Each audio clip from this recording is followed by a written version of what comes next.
Com vocês, Gabriel Camões, pai, jornalista, palhaço, poeta, embora me diga que não é poeta, mas se você ir lá no Instagram dele, você vai ver que eu tenho razão. Vou pôr aqui no fone. Hoje é a estreia dessa série de entrevistas, pai, aço, inspirado pelo Igor, palhaço Caxambó, que está fazendo uma live paternidade e ludicidade, que vai trabalhar coisas bem parecidas com o que a gente vai trabalhar aqui também. Então, com vocês, Gabriel Camões. Gabriel, muito obrigado por você ter aceitado o convite. Eu que agradeço por essa oportunidade de trocar contigo. Bom, vamos começando, e aí eu também vou descobrindo que é a minha estreia numa das lives também. Mas eu gostaria de começar com um dizer do meu amigo Gabriel Camões. Eu tenho aqui um cartãozinho com o roteiro da entrevista. Deixa eu ver aqui. Aqui. Ao abrir seu Instagram, atenção, live bem as mãos. Gabriel Camões. Muito bem, Gabriel. Quais são as suas referências? Tanto na palhaçaria quanto na paternidade. Boa pergunta, viu? Eu também não me preparei para responder.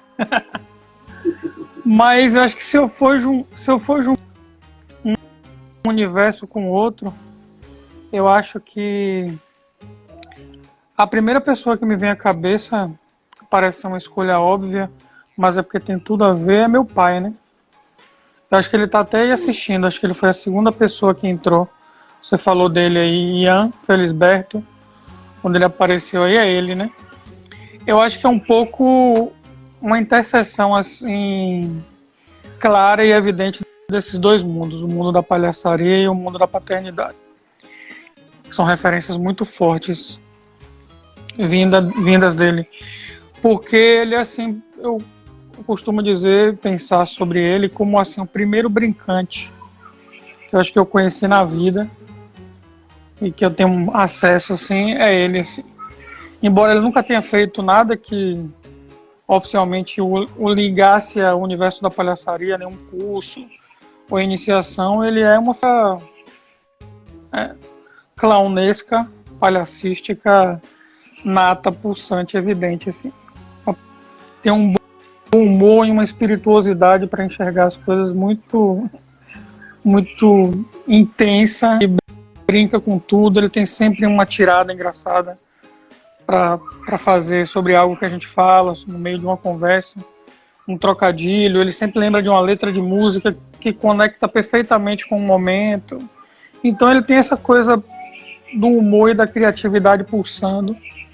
E esse espírito que é muito do palhaço mesmo, de estar sempre pronto para jogar, né? Para interagir, trocar com outra pessoa. Então ele é uma referência óbvia e direta como figura de pai, porque, enfim, foi o pai que o universo me deu, e um pai sempre presente, uma figura doce, afetuosa, incrível. Pessoa que eu tenho como um amigo e uma pessoa que sempre que eu tô junto eu tô dando risada, tô me divertindo e tô nessa energia mesmo do jogo, da brincadeira. E eu tenho muito isso mesmo de você ler uma poesia minha que faz esse trocadilho com a coisa do lavar as mãos e da live.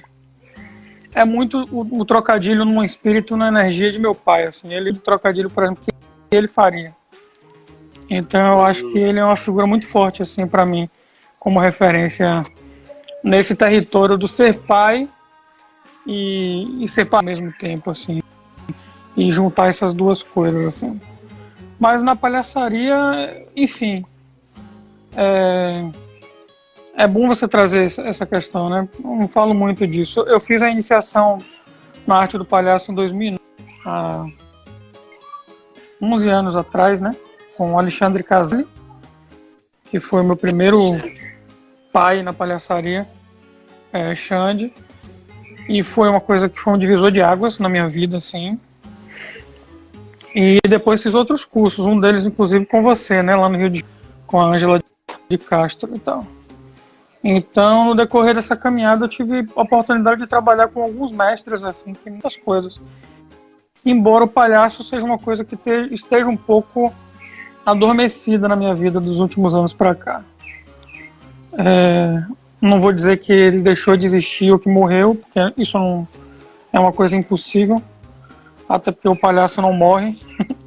É o herói do século XXI, como bem disse Márcio Libar. Então, e é bom lembrar que você é casado com uma palhaça, né?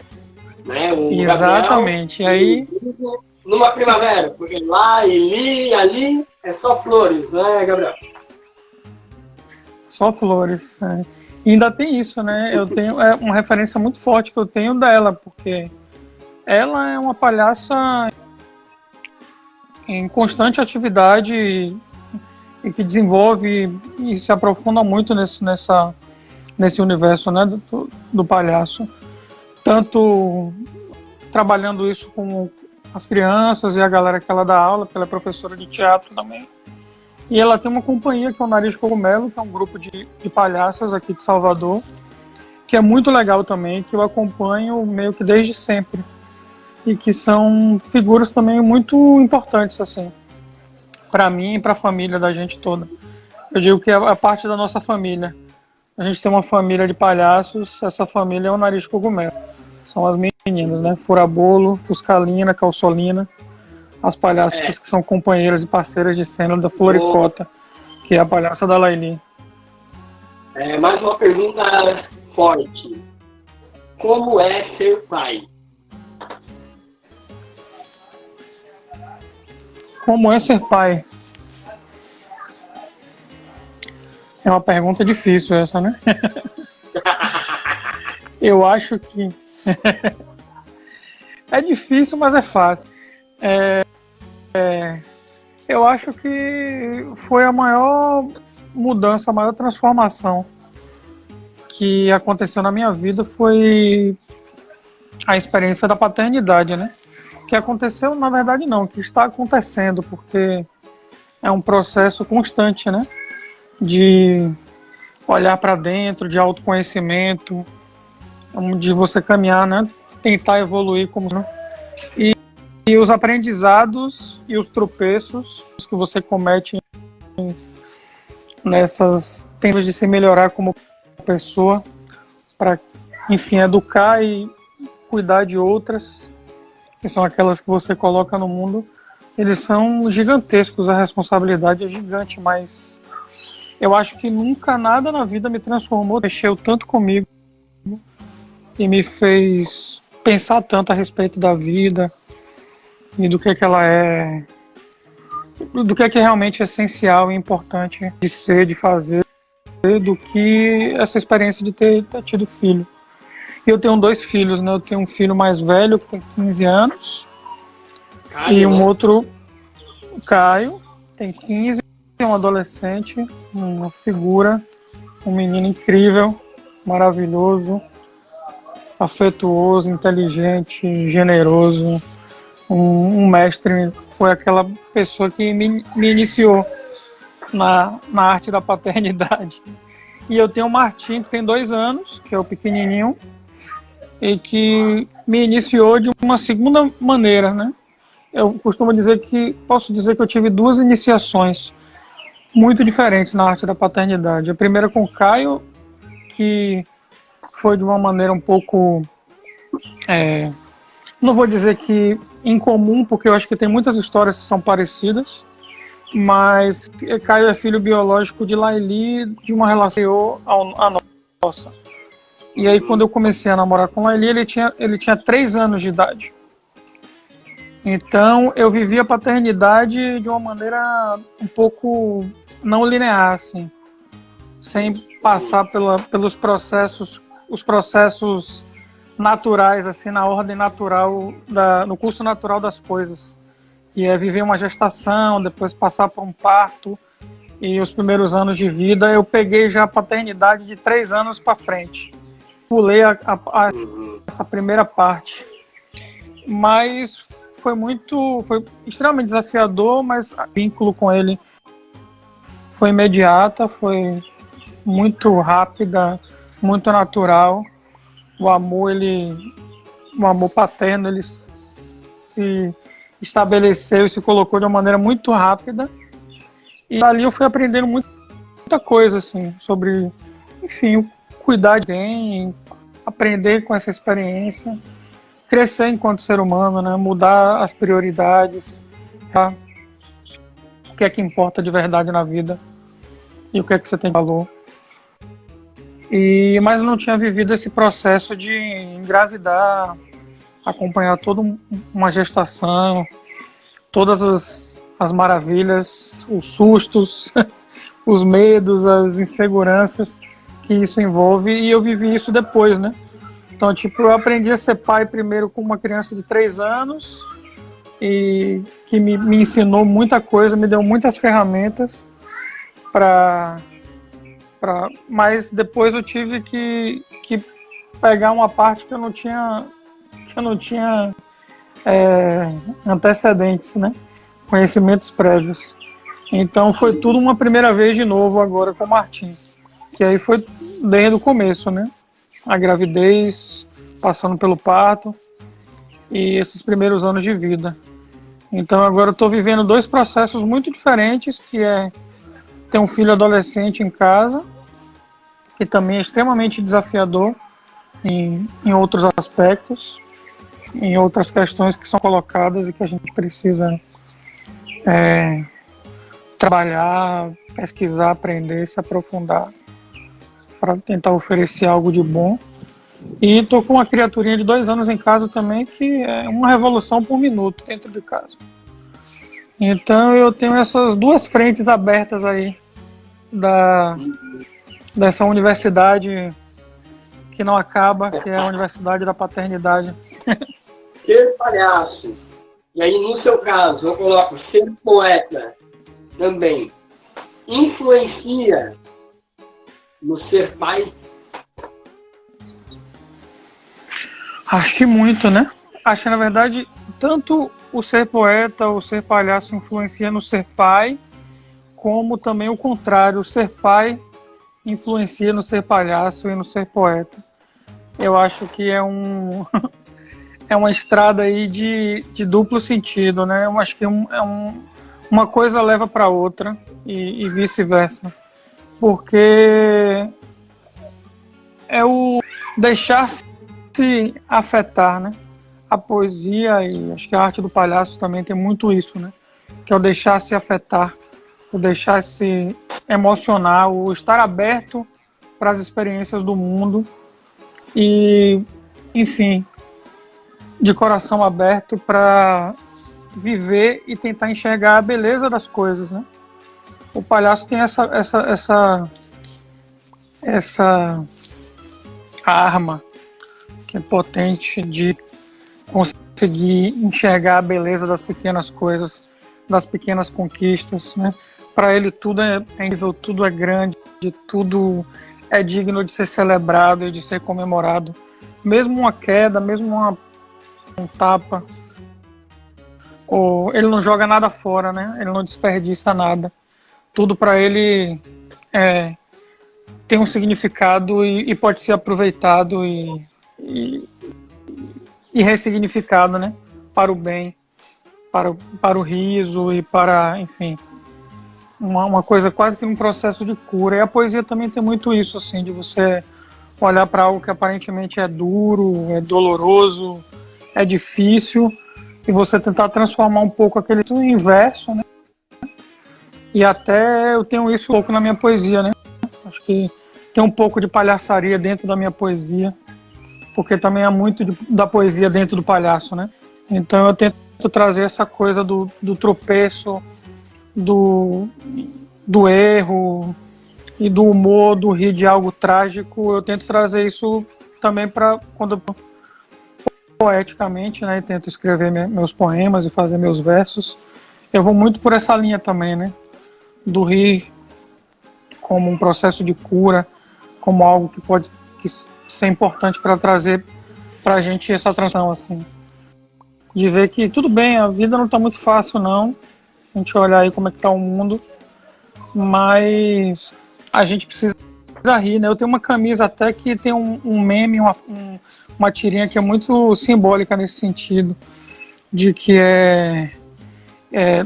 a gente, duas pessoas conversando como se estivessem num estado de uma situação difícil, né, diante de uma situação limite, assim, de algo desafiador na vida, e uma pergunta para a outra assim: e agora o que faremos? E a outra pessoa responde assim: poesia. Esses canalhas não suportam poesia, eles não são capazes de lidar com isso, né? Então eu acho que tanto a poesia quanto o palhaço são dois instrumentos, duas ferramentas que são muito potentes, assim, no sentido de deixar-se afetar, né? Permitir se emocionar, se sensibilizar com as coisas da vida. E isso para a paternidade é fundamental, né? Essa coisa de estar presente, de você, enfim, saber enxergar a beleza das pequenas coisas no mundo, de você ter essa alegria de ser quem é, aqueles comandamentos que a gente aprendeu com a Ângela de Castro, né? No curso que a gente fez. O prazer de estar presente, a alegria de ser quem é. Eu acho que esses sentimentos são muito caros para o palhaço, são para a poesia também, são para a paternidade, assim. Porque nossos filhos, eles estão, acho que, no mundo de alguma forma para nos ensinar, assim, né? E aquilo que eu estava conversando com o Igor outro dia, e ele falou da coisa do jogo, do estado de jogo, né? Então, você é convocado o tempo todo por seu filho, né? A viver o agora, né? Estar presente e aproveitar a vida, assim, no agora. Deixar de jogar a cabeça lá para frente, pensar nos problemas que você tem, as contas que você ainda tem que pagar, o vencimento dos boletos, as coisas que você precisa resolver na casa, fora da casa, no trabalho. Então você costuma jogar a sua cabeça, a sua preocupação e viver uma vida que ainda nem aconteceu, também se aprisionar também em erros que você traz e que você não consegue se desvencilhar e largar isso. E quando você tem uma criança dentro de casa, ela meio que lhe desafia a abandonar o passado e abandonar um pouco o futuro e ficar no presente. E a poesia e a palhaçaria, elas se realizam no presente, no agora, né? Tipo, o palhaço, ele tem essa coisa de viver o agora, o momento. 100% o momento. E a poesia também, você só tem... você só encontra o verso se você estiver olhando para o agora.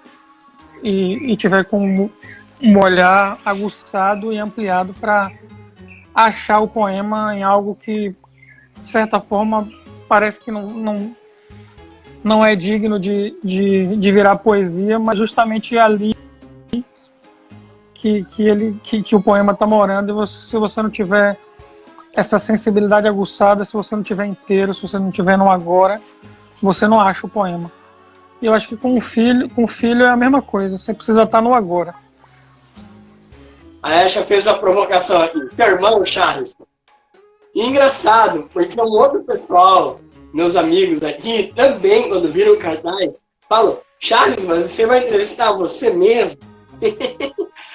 Aí eu fico pensando muito sobre isso, né? E sobre a sua resposta também.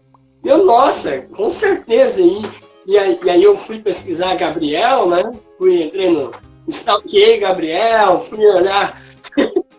Nossa, é muito parecido comigo mesmo. E isso é uma felicidade. Mas, enfim.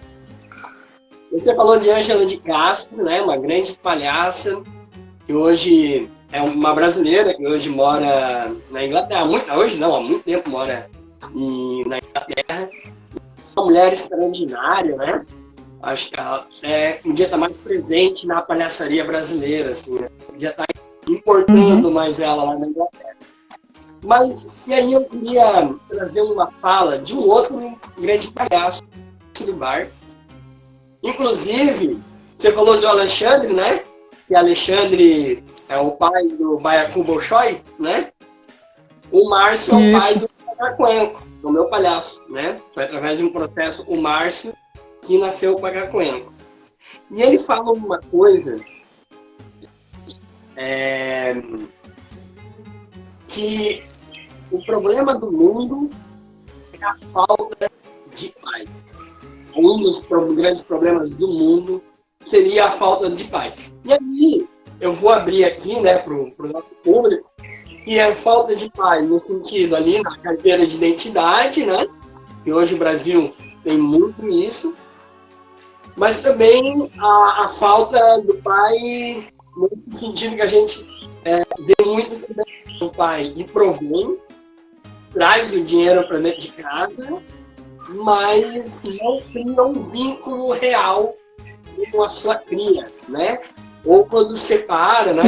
Quando acontece um infortúnio aí, um divórcio, ele só pega o famoso pai de Facebook, né? Que só pega no fim de semana, bate a selfie. Então, e aí Márcio diz isso. Um dos problemas do mundo é a falta de pai. O que você acha disso, Gabriel Camões? Eu acho que faz sentido, né? Faz todo sentido. O mundo, de certa forma, e eu acho que hoje, ainda potencializado ainda mais por conta dessa loucura que é a nossa relação com a internet e as redes sociais, virou uma espécie de território da ausência, né? A ausência nesse sentido mais profundo mesmo, assim, né? A gente não está realmente presente nos ambientes que ocupamos fisicamente quase que nunca, assim, né? E tem essa questão da ausência paterna, que é um traço muito característico, muito traumático das sociedades, né? Tanto no sentido físico, da falta do nome na certidão de nascimento, na carteira de identidade, quanto também em pais que são até presentes na vida da pessoa, mas que não são presentes de fato, né? E aí eu estava me lembrando, sobre você falando sobre essa coisa dessa figura do pai, né? Clássica, que doa, o cara que leva dinheiro para dentro de casa, que sustenta a família, que trabalha o dia inteiro e chega no final do dia em casa e aí tira a gravata, tira o paletó, senta no sofá para assistir o jogo, enquanto a janta vai ficando pronta e tal. E essa coisa de material, né, de ser a pessoa que provê, que enfim, organiza e garante financeiramente a vida da família e tal. Muito doido isso. Eu estava lendo uma frase de uma psicóloga que tem uma história legal sobre criação de filhos e tal, que é a Fernanda Perim, o nome dela. Ela tem um perfil chamado Psimama. E ela botou, acho que hoje ou esses dias, ela bota umas frases de reflexão mesmo sobre a relação da gente com os nossos filhos, que são bem fortes. E são frases pequenas, assim, mas elas são muito assertivas. E ela colocou essa semana uma frase que me chamou a atenção, que eu acho legal, que ela diz assim, a criança, ela vai se lembrar daquela pessoa que esteve mais com ela, não de quem gastou mais. E a ideia dela era um pouco dizer isso, assim, de que existe um valor aí que é o valor da presença, né? Que está para muito além do valor financeiro, de que é uma coisa que não tem preço. Você não tem como ocupar esse buraco materialmente de uma outra maneira que não, né, com a presença de alguém, né? Então esses buracos, essas lacunas emocionais e afetivas na vida de milhões e milhões de pessoas no mundo, traumáticas mesmo. E eu acho que o mundo é um território mesmo onde falta mesmo o pai na maioria das vezes, assim. E isso é uma coisa muito triste, né? Muito difícil de lidar. Pode falar. Eu iria trazer as mães agora para conversa, né? Tanto Boa. aí, mas antes de trazer, eu estava conversando com uma outra psicóloga, uma mulher é Cristina Montenegro, ela é do Rio de Janeiro, e ela estava me falando de um acontecimento na vida da Hannah Arendt, né? Que a Hannah Arendt tinha ido para a Europa, acho que na França ou na Alemanha, né? Recebeu um prêmio. E aí, ela foi, depois de receber o prêmio, ela foi comemorar, foi assistir uma apresentação musical onde tocava Jesus, a Alegria dos Homens. A Hannah era ateia, né? Ela era ateia, mas ela tinha Jesus Cristo como um grande modelo para o mundo, né? E realmente, se todos os cristãos fossem, tivessem esse modelo na prática, realmente o mundo seria muito melhor. Bom, enfim. Mas ela estava lá assistindo e ela teve uma epifania. E aí ela correu com o telefone, né? Na época não devia ser tão fácil como hoje, ligou para o marido dela que estava em casa e falou: olha, essa questão de ter filho está resolvida para a gente não precisa mais ter filho. Porque eu saquei que todo ser humano é responsável por todas as crianças do mundo. Para você, mudou a forma como você olha para outras crianças, você ser pai? E como mudou?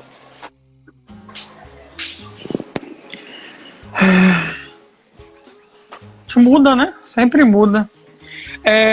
Eu acho que minha mãe que me falou já isso, e eu já li isso em outros lugares, assim, de que quando uma criança nasce dentro de um pequeno vilarejo, de uma aldeia, ela é meio que um ser que é um pouco responsabilidade de toda aquela comunidade e de todo aquele entorno, né? Chegou alguém aqui, ó. Participação especial. Aí. Aqui, esse é o novo entrevistador. Vai, filho. Entrevista aí. Pergunta pro Gabriel. Vai. Pode perguntar. Pode perguntar. Olha lá. Uhul. E você? E aí? Ele tá deslumbrado porque o piano dele tá aqui na frente. Amor, ó. Piano é demais. Mas ele não pode brincar ainda com o piano, porque ele... Agora, né, filho? Você vai detonar o piano, ainda não pode. A gente bota assim de vez em quando, mas... meio doido. Toramento. Mas quem não fica, né, encantado na frente de um piano? Eu até hoje, eu tenho 36 anos, quando eu vejo um piano, eu fico deslumbrado até hoje. Fico imaginando para esses pequenininhos quando vem que um negócio que você pode fazer tanta coisa com um piano, inclusive quebrar, né, o piano. Mas você pode fazer tudo com o piano. Gabriel, mas a gente tá... essa pergunta, sim, né, eu vi aqui, ó, Mônica falou que precisa-se de uma aldeia inteira para cuidar de uma criança, ligando com a questão da qualidade da Hannah. E assim, até antes de devolver a bola para ti, eu quero dizer que depois que eu passei por esse processo, né, da gestação, do parto, junto com a minha mulher, e assim, se eu encontro uma pessoa que cuida de um bebê sozinha, eu tenho vontade de dar colo, de abraçar, de beijar, porque assim, é o mundo do amor incondicional, mas é uma trabalheira enorme. Mas enfim, vamos voltar ali com a natalidade, questão da aldeia. É isso. Essa frase aí é exatamente isso. É preciso de uma aldeia inteira para cuidar de uma criança, assim. E no sentido de que todos somos responsáveis, né, pelas crianças do mundo, assim. Ou deveríamos ser. Esse sentimento de responsabilidade com todas as crianças do mundo, eles deveriam ser melhor, mais compartilhados e mais intensamente estimulados nas pessoas, nas comunidades. E foi minha mãe, inclusive, que falou aí essa frase. Que eu falei errado, aí ela comentou aqui corrigindo. Que a Mônica ela é minha mãe. Tá minha mãe aí e meu pai também. Aí, aqui, ó. E aí, Martim? Martim. Participando da live também. É. Eu acho que é muito... isso que você falou, velho. Eu sempre fiquei muito ligado, assim, mesmo antes de ser pai. Enfim, vão chegando crianças na família, né? Tipo, primas mais velhas que vão tendo filho, ou os primos mais novos, né? De tios e tal, que resolvem ser pais, mães tardiamente. E aí você acaba vivendo essa experiência dentro da sua família, da sua comunidade, enfim, com um filho de alguém próximo, assim. E eu sempre fiquei muito de cara mesmo com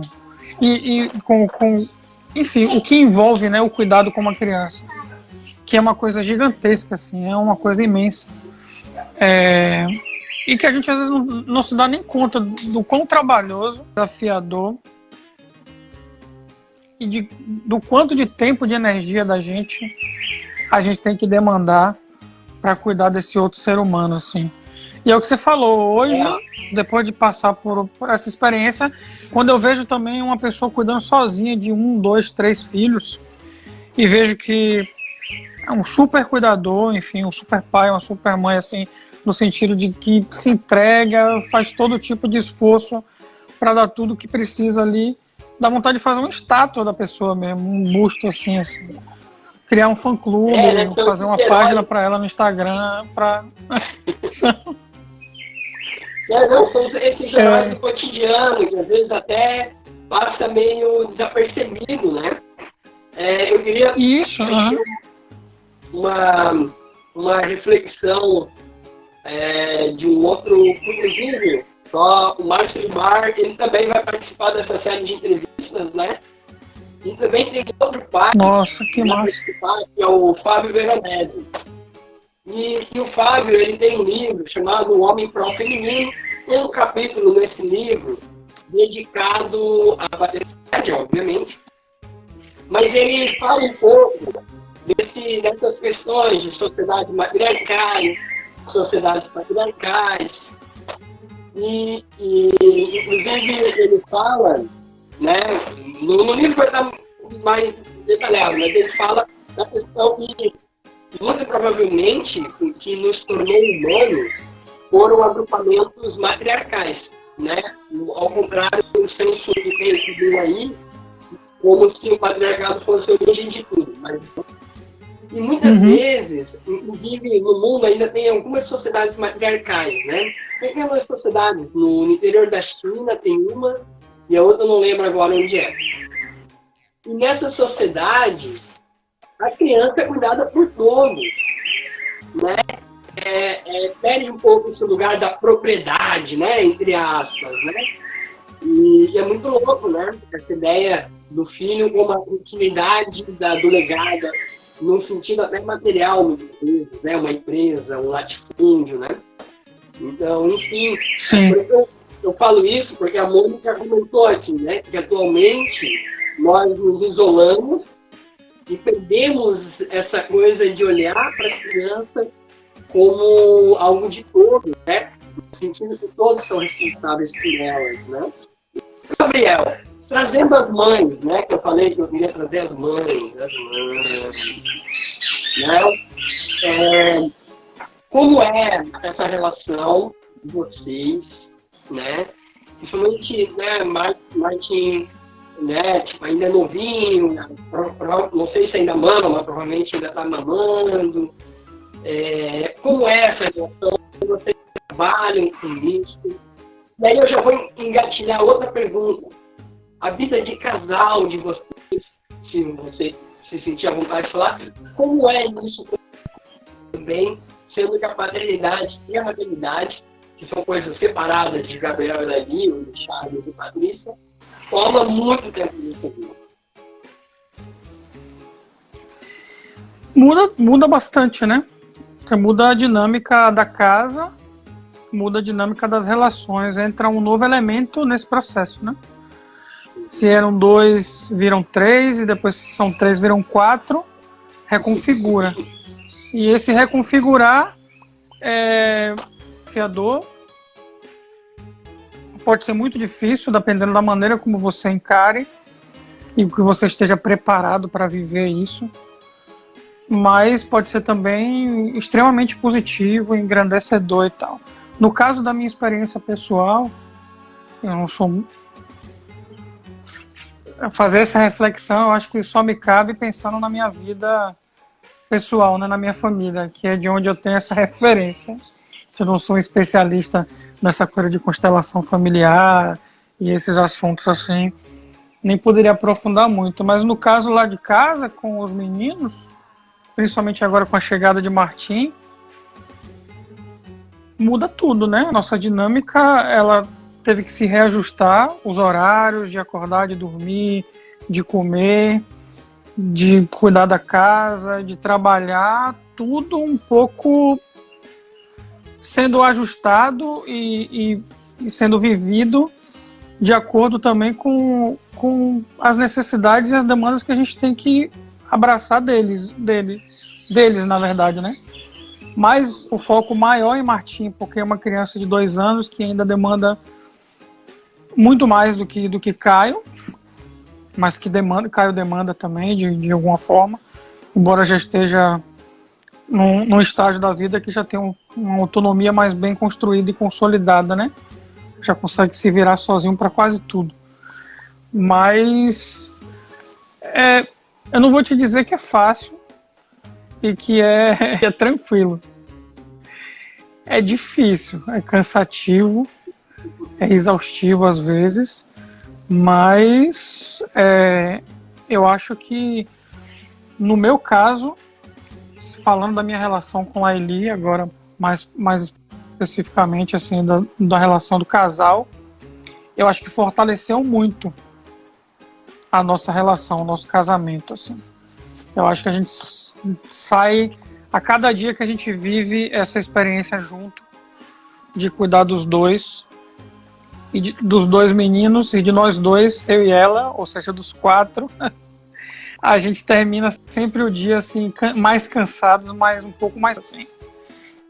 E com a certeza renovada de que a gente fez as escolhas certas em ter essas 2 criaturas e em viver essa história, essa relação da maneira como a gente vive. Assim. A gente é muito afinado nas questões da casa. A gente briga, óbvio, discute, discorda, diverge, tem os desentendimentos com as coisas do dia a dia, de quem vai fazer o quê, por que não fez, por que fez, é você, sou eu. Mas, de uma maneira geral e mais recorrente, a gente vê também muito rápido, de se reconciliar muito rápido, porque a nossa certeza de que aquilo dali é a coisa mais valiosa, mais importante para a gente, que é a construção da nossa família, de viver essa experiência juntos, ela é maior do que tudo, né? Então, a gente, acho que de uma maneira, às vezes um pouco atrapalhada, digna de uma família de palhaços, a gente consegue, nessas atrapalhações, nesses tropeços, a gente consegue tropeçar junto, mas um dar a mão pro outro e levantar junto, até a hora de cair de novo e rir disso, assim. Encarar esses desafios da rotina com leveza. Bom, Gabriel, temos agora o momento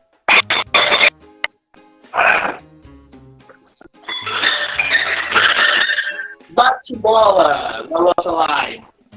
Bate-bola bem no Marília Gabriela. Então, assim, a gente tem mas basicamente eu falo uma palavra, pergunta e você responde rapidamente, ok? Eita, beleza. Bora. Bora lá, então. Ser pai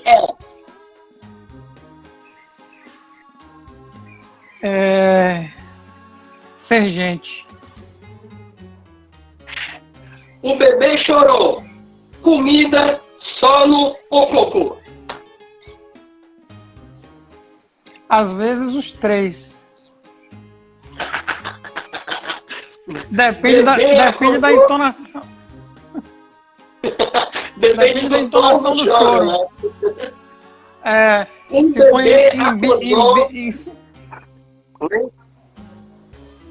se for em si bemol, é cocô. Se for em fá sustenido, é choro. É sono. Depende da entonação. Você tem que estar com o ouvido bem apurado para saber o tom do choro. Sim. O bebê acordou no meio da noite. Levanta ou finge que tá dormindo um tempinho para ver se a pessoa do lado levanta? Levanta antes que tome puxão de orelha. O bebê dormiu. Você arruma a casa, você dorme, você vai trabalhar enlouquecidamente ou você fica parado olhando para nada? Tudo isso já aconteceu. Tudo isso já aconteceu, depende do dia. Mas às vezes eu aproveito o sono do pequeno para, enfim, ler e tentar escrever coisa.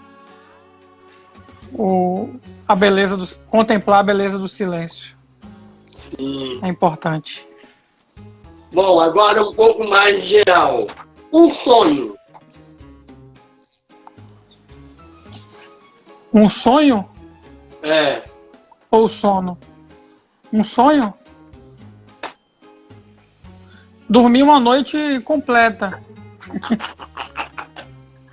Uma música? Acordar meio-dia. Uma música Lamento Sertanejo, de Gilberto Gil e Dominguinhos. Inclusive, nessas provocações que vieram da minha galera aqui sobre a nossa irmandade, eu vou dizer Sim, que pra mim, Gilberto Gil também tá acima, a produção dele tá acima da música, acima da arte. Um lugar. Um lugar minha casa. Oi? Taurino, resposta de Taurino. Minha casa, resposta de Taurino, né? É o melhor lugar do mundo. O melhor lugar do mundo é aqui agora. Uma pessoa? Difícil. Difícil. Poderia dizer Gilberto Gil, né? Mas Gilberto Gil é muito mais do que uma pessoa. Mas tá valendo, pode ser. Pode ser, né? Eu acho que sim. E agora, Gilberto Gil. no nosso bate-bola, um momento Antônio Abujanra.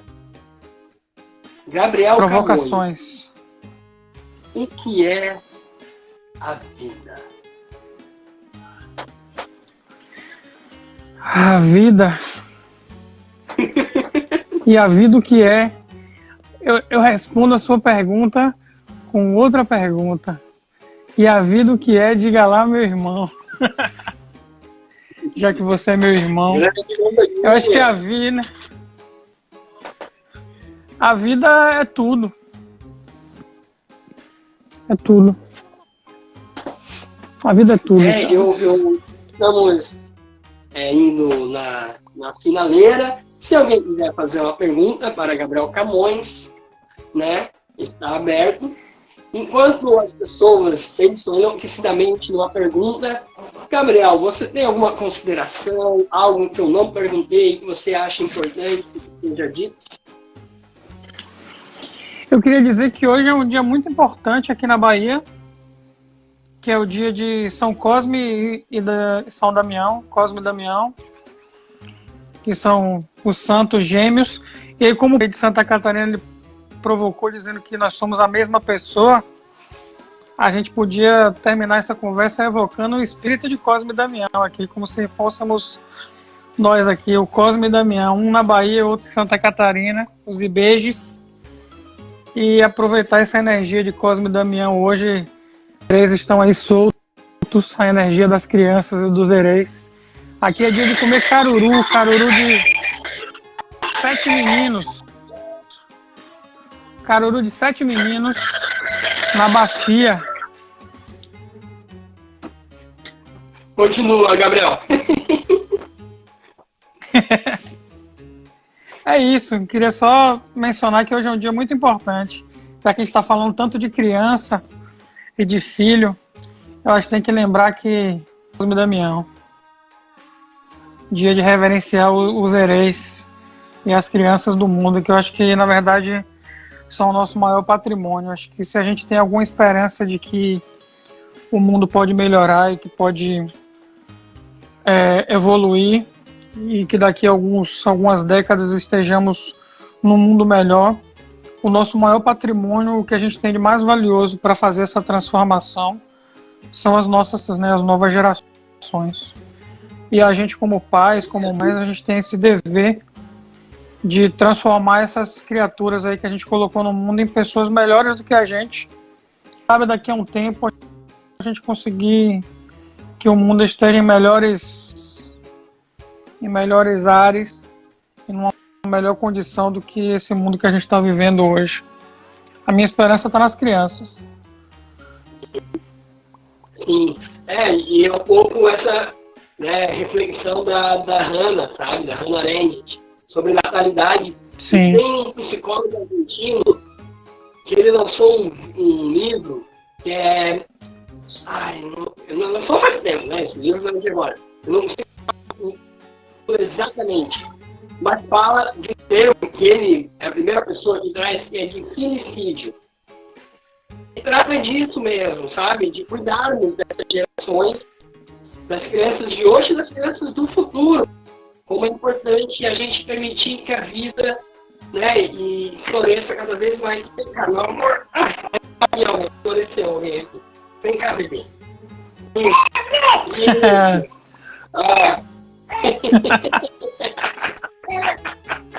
Oi, Rudá!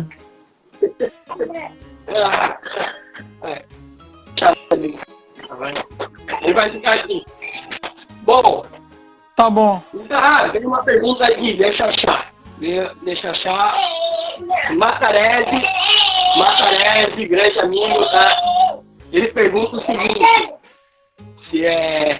o que você deseja, Gabriel, o que você deseja para seus filhos no futuro?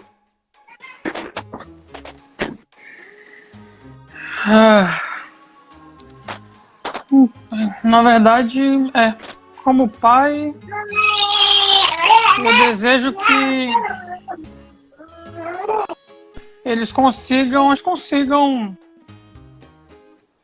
ter liberdade e autonomia para serem as pessoas que eles querem ser, seguirem o caminho que eles querem percorrer, sem violência, sem opressão, sem cobranças, sem que tenha ninguém assim por perto para podar os sonhos